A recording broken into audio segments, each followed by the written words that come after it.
Hi అండి, welcome to arcs book channel అండి. అస్సలు ఆయిల్ లేకన్నా నాన్ వెజ్ కర్రీ చేసుకోవచ్చు. అసలు ఇప్పుడైనా నాన్ వెజ్ కర్రీ తినాలి అంటే ఆయిల్ ఎక్కువ ఉంటుందని ఆలోచిస్తూ ఉంటాం కదా, అలాంటి వాళ్ళకి ఇది మంచి ఆప్షన్ అండి.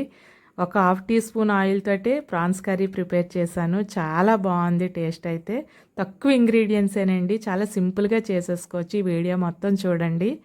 ఇలాగా క్లీన్ చేసుకున్న ప్రాన్స్ పావు కేజీ తీసుకున్నాను. ఏ సైజు దొరికినా పర్వాలేదండి, ఎందుకంటే మనం చేసుకునే మెథడ్కి ఏ సైజు అయినా పర్వాలేదు.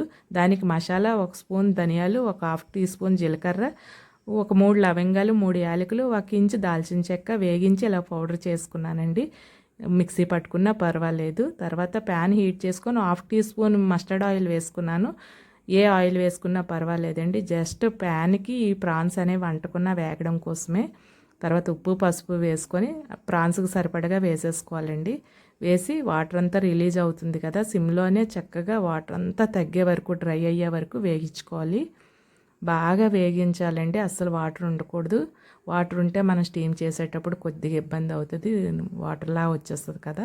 వేగిన తర్వాత స్టవ్ బంద్ చేసి మనం ప్రిపేర్ చేసుకున్న మసాలా ఒక స్పూను, కారం ఒక స్పూను, అల్లం వెల్లుల్లి పేస్ట్ వేసుకోవాలి. ఆ ప్యాన్ వేడికి ఇలాగ ఫ్రై చేసుకోవాలండి. స్టవ్ బంద్ చేసేయాలి. అప్పుడు మనకి మసాలా అనేది బాగా ప్రాన్స్కి పడుతుంది. ఒక లెమన్ కూడా పిండుకొని ఒక చెక్క తర్వాత మంచిగా కలిపి ఇలాగ అరిటాకులో వేసుకోవాలి. ఇలా అరిటాకులో వేయడం వల్ల ఎక్స్ట్రా ఫ్లేవర్ వచ్చి టేస్ట్ చాలా బాగుంటుందండి. ఇలా ఫోల్డ్ చేసేటప్పుడు అరిటాకు ఏమైనా చిరుగుతుంది అనుకుంటే ఒకసారి స్టవ్ మీద అరిటాకుని వేడి చేసుకుంటే ఫోల్డింగ్కి మనకి ఈజీగా ఉంటుందండి. తర్వాత ఇలా టూత్పిక్ పెట్టి క్లోజ్ చేసుకుంటే ఆ ఫ్లేవర్ అనేది బయటకు పోకుండా కుక్ అయ్యి టేస్ట్ చాలా బాగుంటుందండి. నేను ఆల్రెడీ వెజిటబుల్స్ స్టీమ్ చేస్తున్నాను కదా, అందులోనే ఒక పక్కగా ఇలాగ అరిటాకులతో పెట్టేసుకున్నాను. రైస్తో పాటు వెజిటబుల్స్ ఇలాగ మనము ప్రిపేర్ చేసుకున్న ప్రాన్స్ కూడా పెట్టుకున్నాను. 3 ఒకేసారి కుక్ అయిపోతాయండి, హాఫ్ అన్ అవర్కి కుక్ అయిపోయాయి. ఇలాగ అరిటాకుతో తీసి ప్యాన్లో మళ్ళీ ఆయిల్ హీట్ చేసుకొని ఇలాగ ఫ్రై చేసుకోవచ్చు. కానీ అలా చేయాల్సిన పని లేదండి, టేస్ట్ ఇలా చాలా బాగుంది, ఆయిల్తో పనే లేదు.